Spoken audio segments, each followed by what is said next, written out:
Welcome to Crisis in Perception, where we examine the systems shaping our world.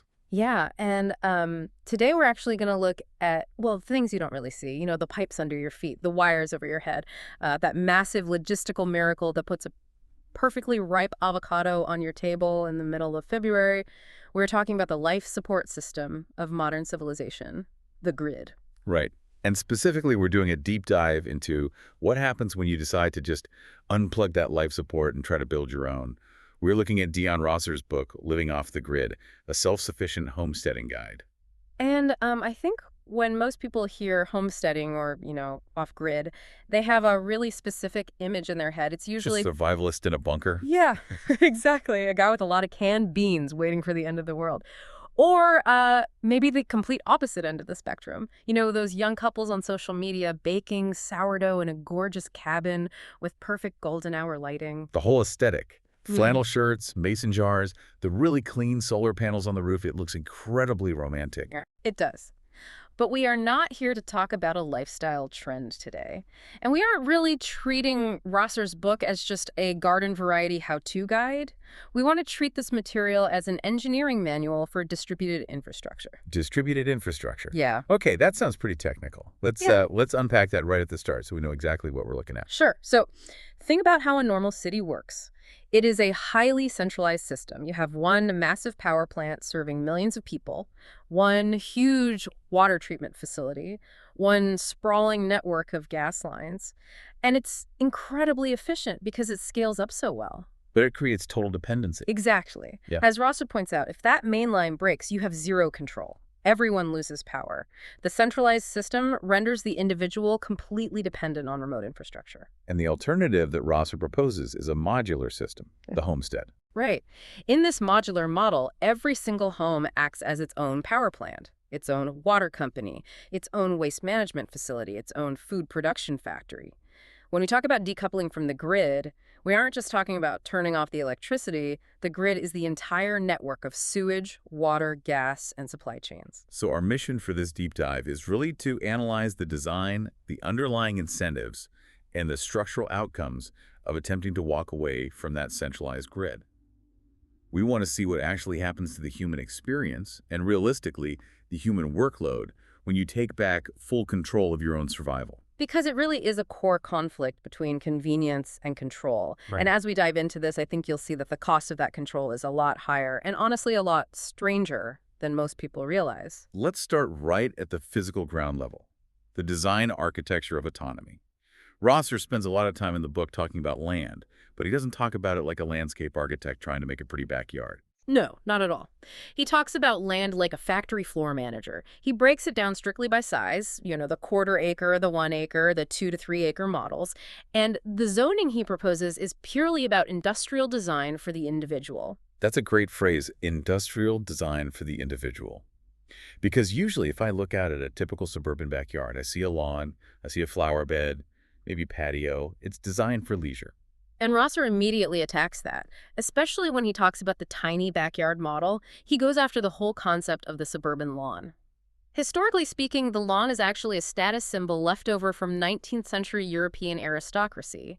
It essentially tells the world, look, I am so wealthy that I can afford to waste all this arable land on a crop that produces absolutely nothing, and I can afford the labor to keep it perfectly manicured. It's just a massive energy sink. You water it, you mow it with gas, you fertilize it, and you literally get nothing back but short green grass. Right. So Rosser suggests a complete subversion of that space. He wants to integrate production directly into suburbia. You rip out the lawn, you put a chicken coop in the back corner, you build raised vegetable boxes in the center, you use your vertical space, so maybe the western wall of your house has climbing herbs, the eastern wall has espaliered fruit trees. You are fundamentally transforming the land from a cosmetic asset into a productive asset. But the complexity really seems to jump when you scale up to the quarter acre or the 1 acre models he describes. In those layouts, he gets incredibly specific about the precise placement of goat pastures versus chicken coops versus compost bins. Why does the actual physical placement matter so much? I mean, couldn't you just put the chicken coop wherever it looks nicest? Well, you could, but you are going to deeply regret it every single morning at 6 a.m. This is where that factory floor analogy becomes critical. In our centralized system, the factory that makes your food is hundreds of miles away in another state. You don't care about its floor plan. But on a homestead, you live inside the factory. So it's all about workflow efficiency. It's all about workflow. Think about the daily routine. Every day, you have to carry feed to the chickens, collect their eggs, and muck out the coop. If you put that coop 300 yards uphill from your back door, and you put the feed storage 100 yards in the opposite direction, You're just adding a huge amount of walking to your day. every single day, forever, you are structurally mandating your own exhaustion. Rosser emphasizes zoning these high-maintenance areas as close to the primary dwelling as possible to minimize movement. And it's not just your own movement, all right? It's moving heavy materials around. He Right. talks a lot about permaculture models and creating closed loops. Yes, the fundamental permaculture idea that waste equals input. So chicken manure is a massive problem if you just leave it in the coop. It's toxic, it's incredibly high in ammonia, it'll make the birds sick. But if you move it to a compost pile, it breaks down into this incredibly rich nitrogen fertilizer, and then you have to move that fertilizer to the vegetable beds. Meaning the design logic practically dictates the layout for you.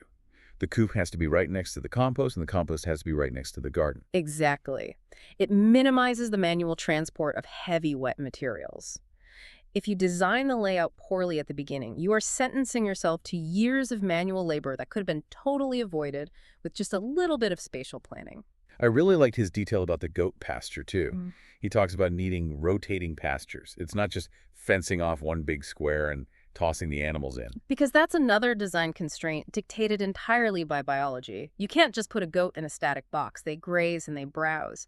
If you leave them in one single spot, they will eat the grass down to the bare dirt, the soil will erode, and parasites will build up in the mud, which eventually makes the herd sick. So the architecture of the land itself has to account for time. It has to be dynamic. You need a Module A, a Module B, and Module C pasture.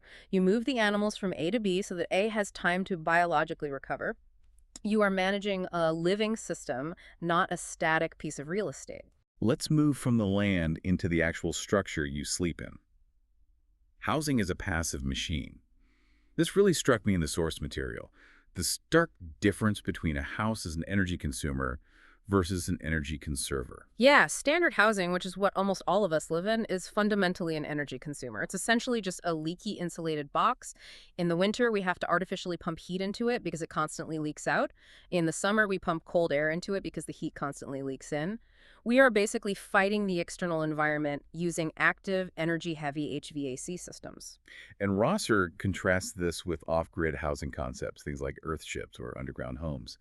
He actually calls this the cheaper option in the book, which I found kind of funny because digging a massive hole into the side of a hill to build a house doesn't sound cheap or easy. Well, it's cheaper in terms of long-term operational costs, but you're right, the upfront labor and capital required to build it are immense. The core engineering principle here is thermal mass. The Earth itself acts as a giant thermal battery.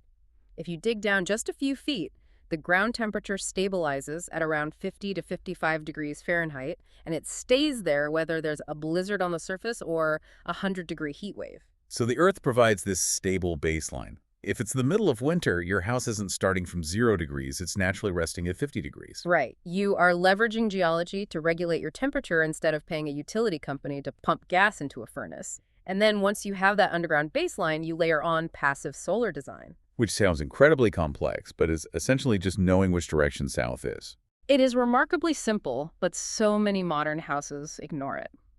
If you are in the northern hemisphere, you orient your largest windows directly south. That captures the low angle of the winter sun. The sunlight comes in and hits a dense thermal mass inside the house, maybe a thick stone floor or a wall made of water barrels. That mass absorbs the heat all day long and then slowly radiates it back into the living space at night.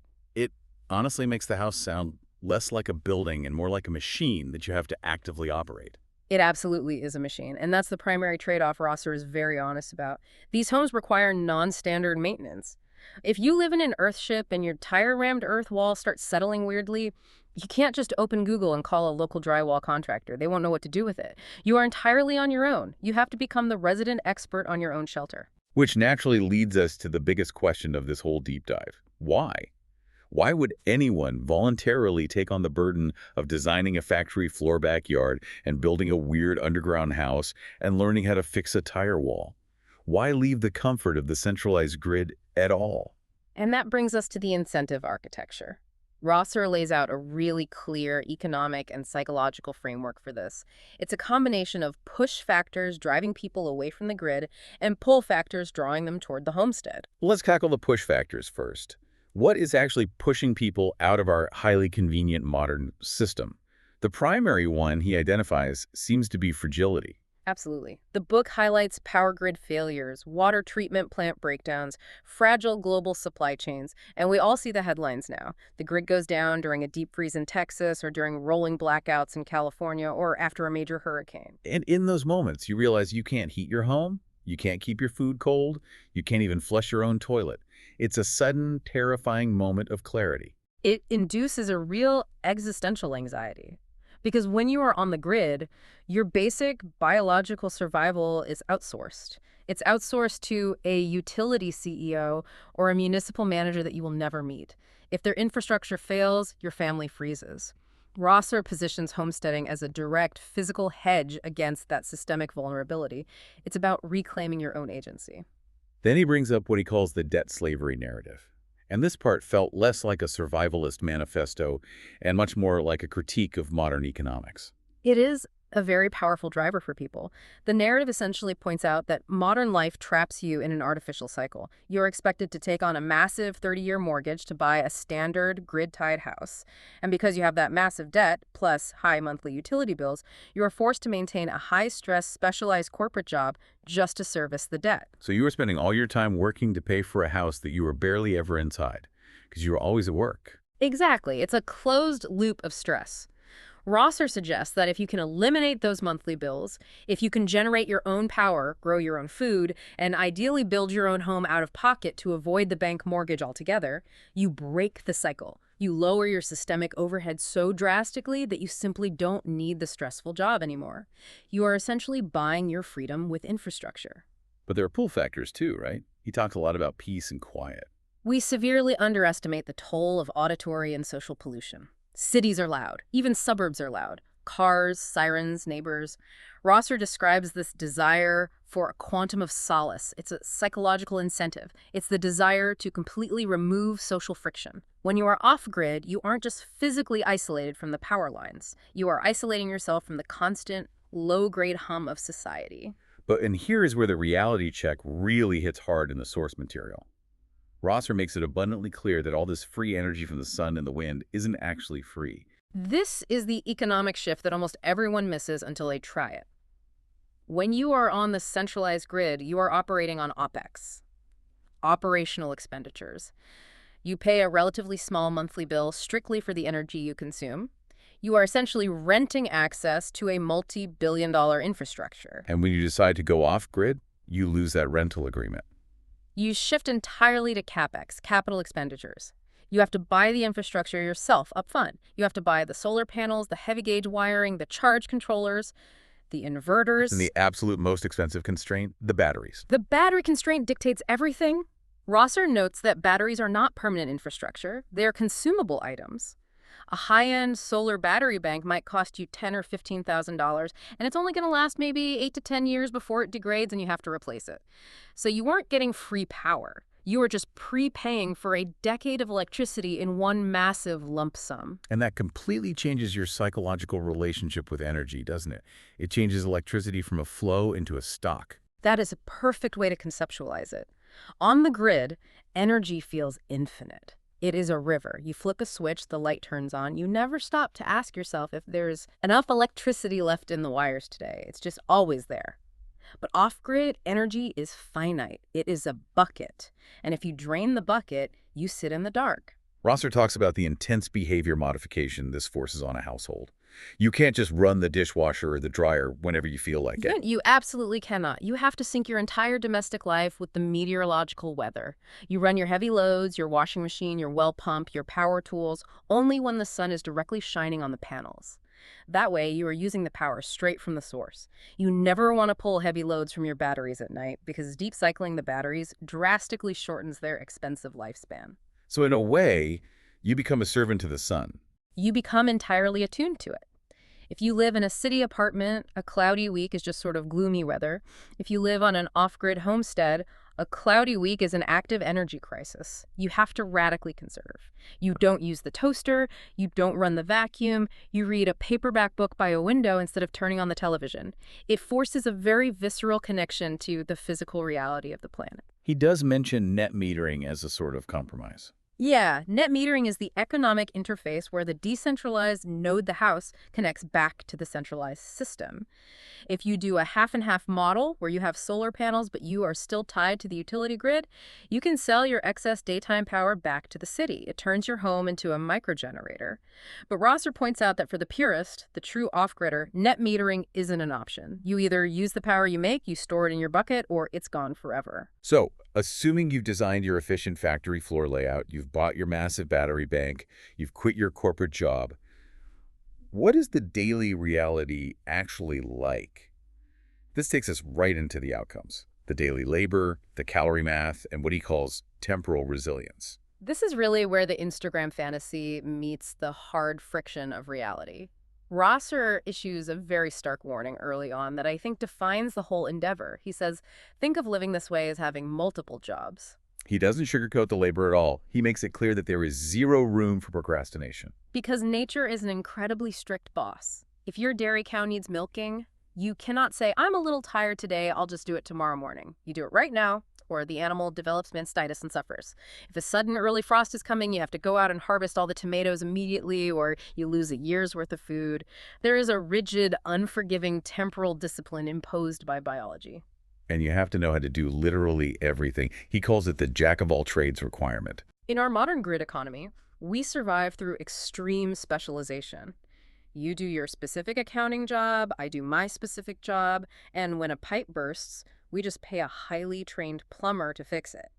On the homestead, the specialist does not exist. You are the specialist. You have to be the rough carpenter to build barn. You have to be the amateur veterinarian when the goat is having trouble giving birth.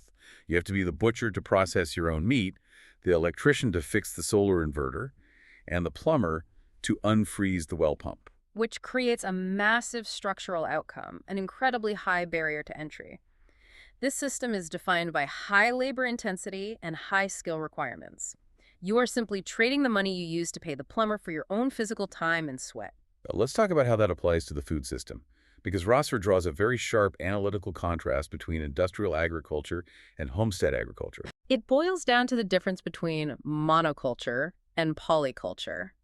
Industrial agriculture relies entirely on monoculture.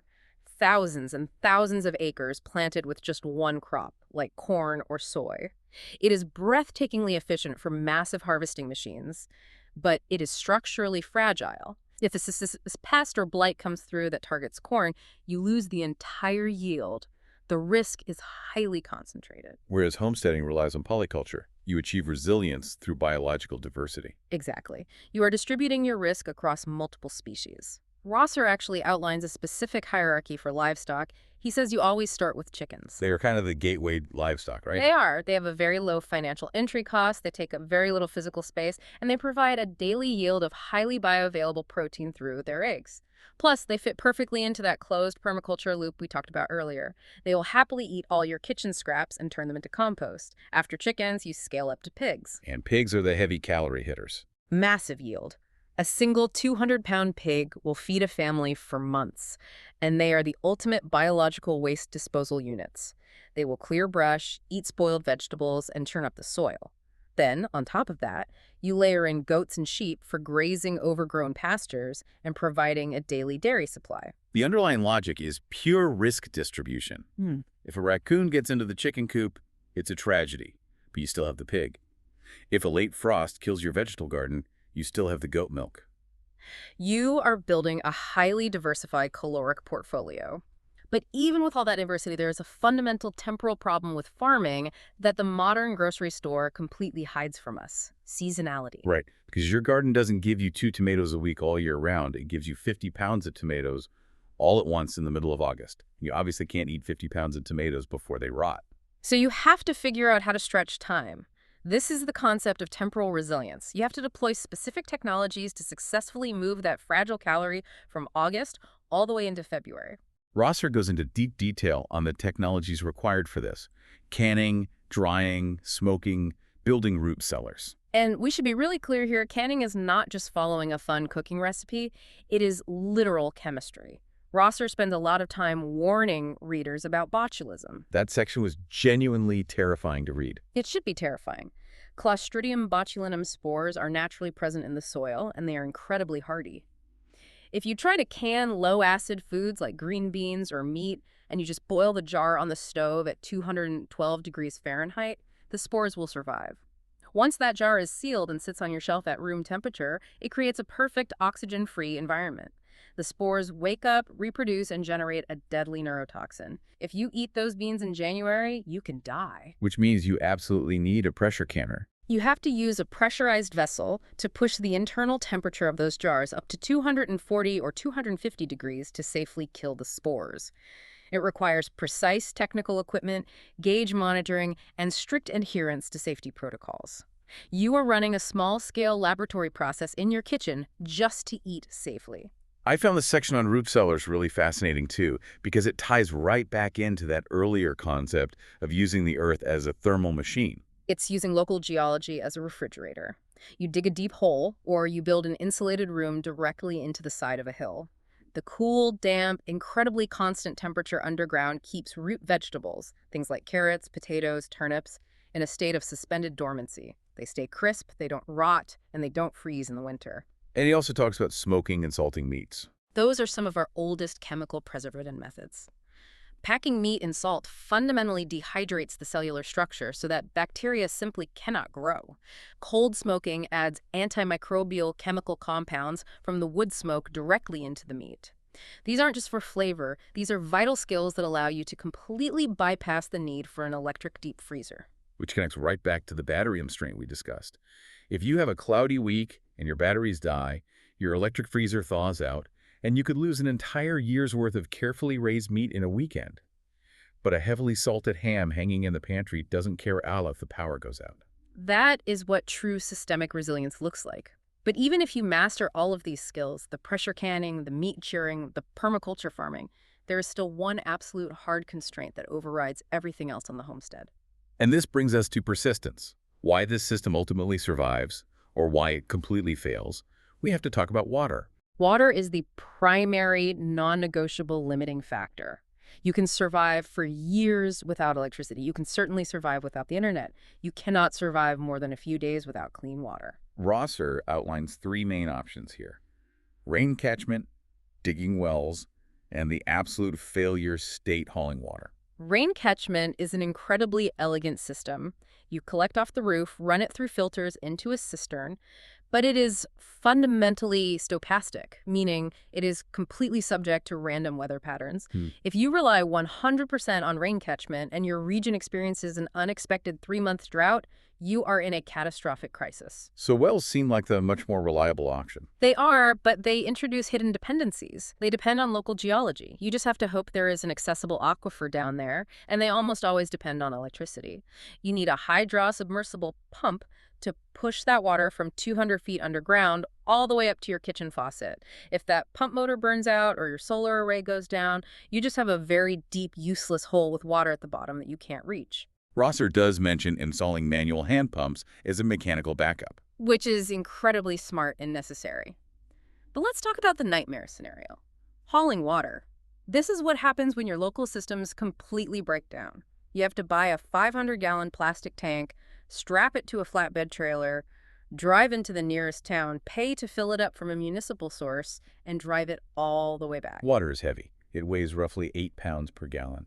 So a 500-gallon tank is 4,000 pounds. That is 2 tons of unstable, sloshing liquid driving down a dirt road behind your pickup truck. It is mechanically dangerous, it burns a massive amount of expensive diesel fuel, and it is physically exhausting to transfer. If you are hauling water to survive, you have effectively failed at off-grid self-sufficiency. You have just become a very stressed, very inefficient delivery driver for the centralized municipal water system. And we can't talk about water coming in without talking about the other side of that equation. Yeah. Water going out. Nice. Waste management. The deeply unglamorous reality of the off-grid life, the septic loop. Without a municipal sewer line, you are legally, biologically, and ethically responsible for safely processing all of your own human waste. He goes into detail on composting toilets versus traditional septic tanks. Composting toilets require very active daily management. You have to manually mix the waste with a carbon-heavy material like sawdust or peat moss to maintain the right carbon-to-nitrogen ratio for aerobic decomposition. If you get that chemistry wrong, it smells horrific and it becomes a genuine biohazard. And the regulatory bodies, the local health departments, the EPA, they care very, very much about how you handle this. Rightly so. If you do it wrong, or if your DIY septic leach field fails, you can easily contaminate the local groundwater table with E. coli. You become a massive public health hazard to your neighbors downstream. This is often where the ideological autonomy of the homesteader violently hits the hard legal wall of public safety codes. And dealing with all of this constant pressure, the relentless daily labor, the persistent anxiety about the water tank level, the waste management, it requires a very specific psychological framework. Rosser calls it psychological persistence. He explicitly mentions that most people who quit the off-grid life don't fail because they run out of money. They fail because they simply cannot adapt their minds to constant resource scarcity. It requires a profound mindset shift. Because we are so deeply conditioned to abundance, we expect infinite water from the tap and infinite power from the wall. Exactly. Adapting to strict scarcity. Taking a shower only once a week, reading by a single low-wattage LED bulb, abiding by the rule of, if it's yellow, let it mellow to save toilet flushes. It is incredibly taxing on the modern psyche. Rosser strongly warns his readers against the romanticization trap. The fundamental difference between camping and survival. Camping is fun specifically because it is temporary. You are totally fine enduring the mosquito bites and the shivering in a sleeping bag because you know in the back of your mind that on Sunday afternoon you get to go back to a hot shower and a thermostat. Homesteading is the terrifying realization that there is no other comfortable home to go back to. This is it. If you don't physically chop the firewood today, you will freeze tonight. That raw realization completely breaks people who aren't psychologically prepared for it. But here's the massive twist in the book.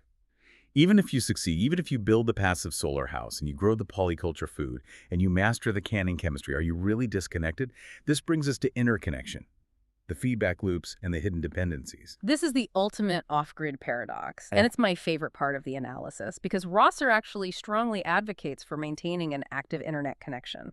He says you should absolutely invest in a satellite dish or cellular data plan. Which is incredibly ironic, right? You are using the ultimate, most complex centralized network ever built by humans, the global internet, to learn how to disconnect from local physical networks. But look at the feedback loop it creates. The off-grid homesteader relies on YouTube to learn how to troubleshoot the circuit board on their solar inverter. They use Amazon's massive logistical network to order specific pressure cooker gaskets or heirloom seeds. They use specialized online forums to figure out why their goat is acting lethargic. So digital information is the actual lifeline that makes physical isolation possible. Digital information and digital money. Rosser talks extensively about the economic interface, because you still need cash. The county tax assessor does not accept cured hams or goat milk to pay your property taxes. You need US dollars for property taxes, for diesel fuel for the tractor, for replacement batteries, and for that Starlink internet subscription. So he suggests freelancing, using sites like Upwork, doing remote consulting, or writing books, which is a critical systemic observation. The successful homestead is not actually a total withdrawal from capitalism. It is simply a shift to micro-enterprise within macro-capitalism. You are still an active node in the global digital economy. You are just operating as a remote producer node instead of a dense urban consumer node. You mentioned selling the lifestyle, too. Yeah. Things like renting out an extra cabin on Airbnb. It's a brilliant recursive irony. You fund your desire for extreme isolation by actively inviting stressed-out city people to come pay for a weekend of your isolation. Their tech job money buys the expensive lithium batteries that keep your lights on. You are literally monetizing the romantic idea of off-grid living in order to fund the harsh reality of off-grid living. But there is still massive structural tension with the state. We touched on the septic regulations, but the regulatory friction goes much deeper than that. The regulatory friction is everywhere. Many modern jurisdictions have strict minimum square footage laws that make building a small, hyper-efficient, tiny home completely illegal. They have mandatory utility hookup laws, meaning if a municipal sewer or power line runs past your property line, you are legally required to connect to it and pay the monthly connection fee, even if you never use it. And the concept of illegal water. That sounds like something straight out of a dystopian sci-fi novel. In many western U.S. states, water rights are fiercely protected and often owned by massive agricultural operations hundreds of miles downstream. If you put a barrel under your roof gutter to catch the rain falling on your own house, you are technically stealing surface water that legally belongs to a corporate farm in the next county. It creates this bizarre legal reality where simply collecting the rain is a crime. Which leads to what Rosser describes as the move-a-lot outcome. Off-gridders often have to constantly shop around for friendly jurisdictions.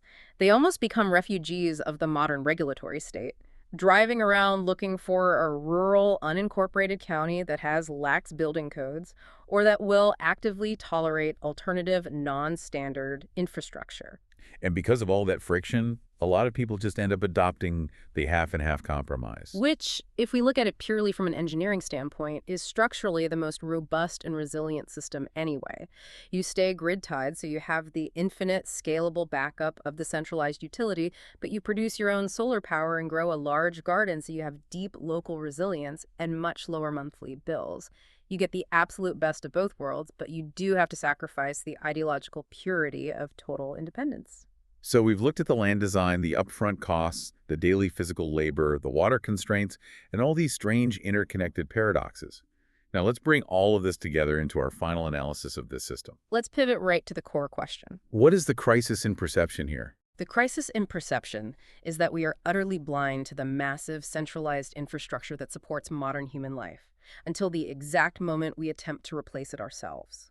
We hold several deep misperceptions about what it actually means to live outside that system. Let's break those misperceptions down analytically.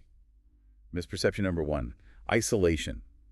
We perceive homesteading as, quote-unquote, leaving society. But the analysis clearly shows the correction. It is not isolation. It is actually a hyper-local engagement with supply chains. You aren't leaving society. You are simply trading your invisible dependence on a distant corporate CEO and a fragile global logistics chain for a very visible daily dependence on your local weather patterns, your local soil microbiology, and your immediate neighbors. You are actually far more connected to your immediate physical reality than any city dweller could ever be. Misperception number 2, independence. We perceive off-grid living as achieving total sovereign autonomy. Correction. The source material highlights massive hidden dependencies. You still absolutely need diesel fuel to run your backup generator. You need highly manufactured solar panels. I mean, you can't smelt silicon and build a photovoltaic cell from scratch in a wood shop. You need the global internet to generate income. You need modern veterinary science to keep your livestock alive. You are not exiting the system. You're just changing your specific node within it. You are transitioning from a passive consumer of a system to an active manager of a subsystem. And misperception number 3, cost. We tend to view the grid as very expensive because we hate paying those monthly utility bills, and we view nature as totally free. Correction. The centralized grid is incredibly cheap and efficient specifically because it scales. Decentralization, on the other hand, requires massive upfront capital, tens of thousands of dollars just for power banks and septic fields, and it creates significant systemic inefficiencies. You have to build complete isolated redundancy into every single individual house. That is extraordinarily expensive in both time and materials. It seems like the grid essentially acts as a giant invisibility cloak. Exactly. It hides the brutal daily labor required to simply stay alive. When you drop that cloak, when you disconnect the wires and close the pipes, you suddenly see the true, unvarnished cost of a single calorie, a single watt of electricity, and a single gallon of clean water. You see that basic survival is incredibly hard work. That is a pretty heavy realization. It definitely makes you appreciate flipping a light switch a little bit more. It absolutely should, because homesteading ultimately exposes the raw friction between our fundamental human biological needs and modern industrial convenience. It is a completely valid, highly resilient survival strategy, but it is one that fundamentally trades money for labor.